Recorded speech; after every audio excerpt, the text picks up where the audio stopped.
Primeiro, queria parabenizar, todos os organizadores e organizadoras dessa atividade, especialmente os movimentos sociais que têm se empenhado há mais de 1 ano e 3 meses, como bem lembrou o Frei Gilvander, nessa luta que é tão central para Minas Gerais, especialmente para a região metropolitana. Queria saudar os meus companheiros também, companheiras de mesa, a professora Lenice, Frei Gilvander, Maximiliano, Alexandre e o professor Rodrigo, especialmente os companheiros que têm acompanhado essa luta desde o início conosco. Pessoal, primeiro, dizer da importância, acho que a apresentação do professor Geraldo Magela, ela é fundamental para a gente retomar essa perspectiva metropolitana de pensar o desenvolvimento de todas as cidades que compõem a nossa região metropolitana e a importância da gente fazer isso numa perspectiva mais plural, mais horizontal, levando em consideração os saberes científicos, técnicos, mas especialmente os saberes populares que estão nos territórios e localidades de toda a região metropolitana. E aí, dizendo disso, eu queria focar mais a nossa conversa aqui, que é um tempo curto, mas falando dos impactos dessa obra, especialmente na cidade de Contagem, mas pensando nessa perspectiva do papel da nossa cidade do ponto de vista metropolitano. Então, quando a gente pensa no contexto de criação do PDDI, que teve sua primeira conferência, como foi apresentada aqui há 15 anos atrás, era um contexto muito diferente do que a gente vive hoje. Então, era um contexto em que não havia ocorrido o crime da Vale em Brumadinho, que matou 272 pessoas trabalhadoras com a lama da mineradora e que é, inclusive, com o recurso oriundo desse crime, num acordo espúrio entre o governo de Minas, o Ministério Público, que não ouviu os atingidos e atingidas, que tem-se hoje o recurso que a gente fala para a realização dessa obra, que também aqui com muita tranquilidade a gente não chama de rodoanel, mas de rodominério, e a gente caracteriza essa obra como uma obra hidrocida, ecocida, eleitoreira e privatista do governador Romeu Zema. Então, assim como não havia ocorrido o crime da Vale do Brumadinho em 2019, a gente também não tinha esse cenário da emergência climática tão claro e objetivo nas nossas vidas hoje. Então, Drummond já dizia que a natureza ela não faz milagre, mas ela faz revelações. E ela tem nos revelado cotidianamente que os rumos do desenvolvimento estão no caminho equivocado, estão no caminho da destruição, da devastação e da morte, como é também essa rodovia que nós estamos aqui hoje tratando nesse seminário tão fundamental. Então, esse cenário de emergência climática precisa ser considerado para a gente pensar os novos cenários de desenvolvimento da região metropolitana de Belo Horizonte. E a questão da ocupação territorial, que é o terceiro aspecto, que era muito diferente há 15 anos atrás. E aqui nós temos companheiras valiosas de luta, como a Sônia, lá da comunidade dos Nascentes Imperiais, que é uma comunidade que, naquele período, era praticamente inexistente. E hoje nós temos lá mais de 600 famílias que moram, trabalham, têm os seus modos de vida, inclusive em equilíbrio com a natureza,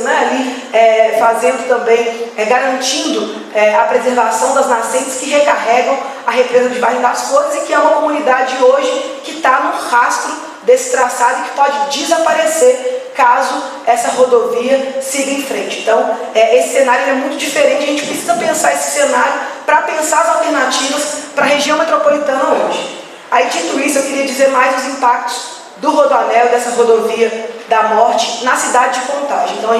eu quero elencar aqui 3 questões que são fundamentais, e 2 delas estão ligadas a uma questão conceitual que essa obra carrega em si, que é a questão do racismo ambiental.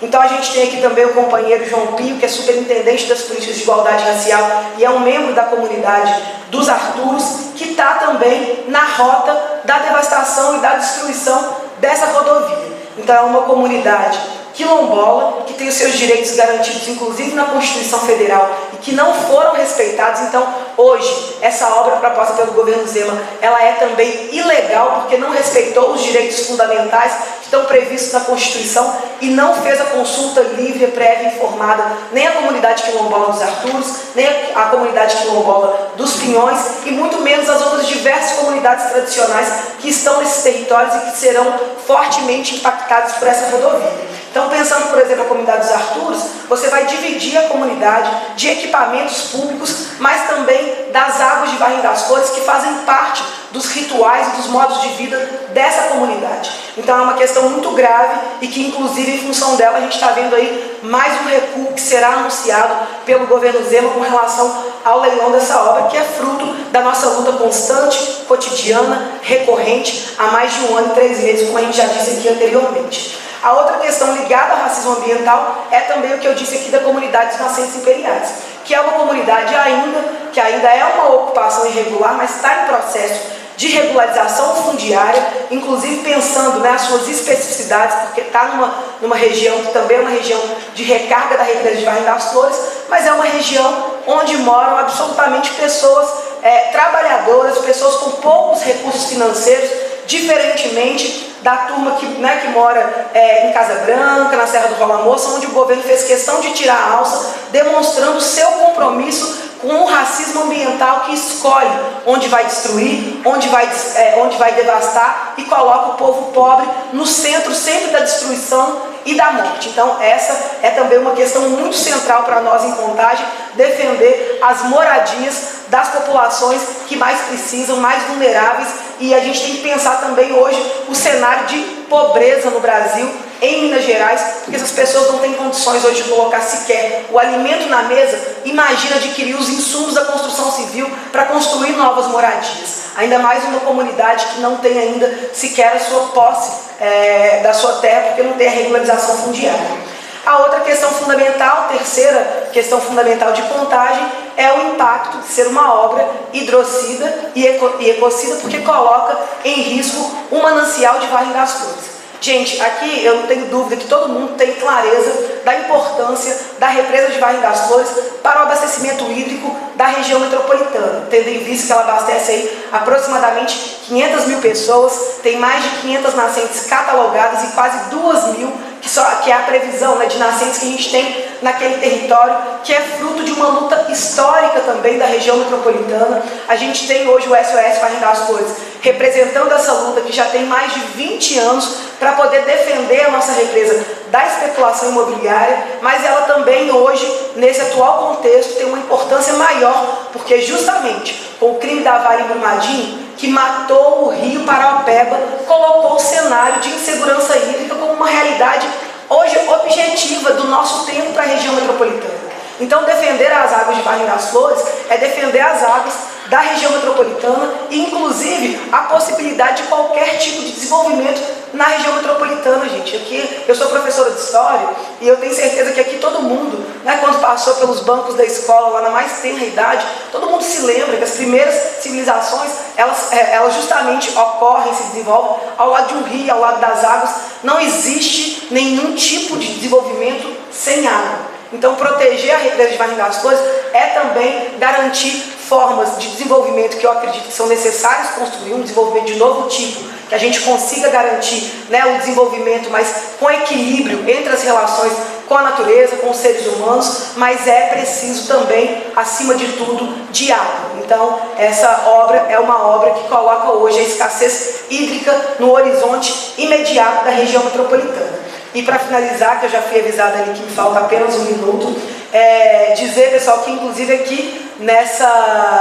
eu tive aqui outro dia numa palestra com Ailton Krenak, e ele dizia muito sobre, muitas vezes, a cegueira, a nossa cegueira ocidental, a cegueira do desenvolvimento a qualquer custo, muitas vezes com uma perspectiva eurocêntrica, muito ocidental, e que a gente esquece quando a gente diz que a gente vai pensar num desenvolvimento, num macrozoneamento, para pensar o futuro, que o futuro não existe. O futuro é aqui, agora, com as ações que a gente constrói nesse exato momento. Então, impedir a obra do Rodoanel, que na verdade é um rodominério, é uma tarefa de cada um e cada uma que entende que o cenário de emergência climática, que o cenário da mineração predatória em Minas Gerais tem matado a nossa gente e vai seguir matando se a gente não mudar a lógica do desenvolvimento em Minas Gerais, a lógica da ocupação territorial e inclusive a lógica das nossas relações com os bichos, com a natureza e com a nossa casa comum. Então o nosso apelo aqui nesse seminário hoje é para que todos e todas entrem conosco nessa luta, repudiem o rodominério, que já é em si um crime ambiental oriundo de outro crime ambiental, e se junte a nós com muita força para derrotar essa obra que é etrocida, ecocida, eleitoreira e privatiza. É isso, obrigada. Fora Rodoanel, fora rodominério, fora Zina. Minas pede socorro, já saquearam seu ouro, levaram seus diamantes para bem longe daqui. Na rota dos bandeirantes havia tanto minério que os cofres do império podiam se garantir. E garimpeiros bravios a revirar esses rios em busca dessa riqueza que um sonho conduziu. Se é por necessidade, pra dizer mesmo a verdade, o homem não vê maldade naquilo que destruiu.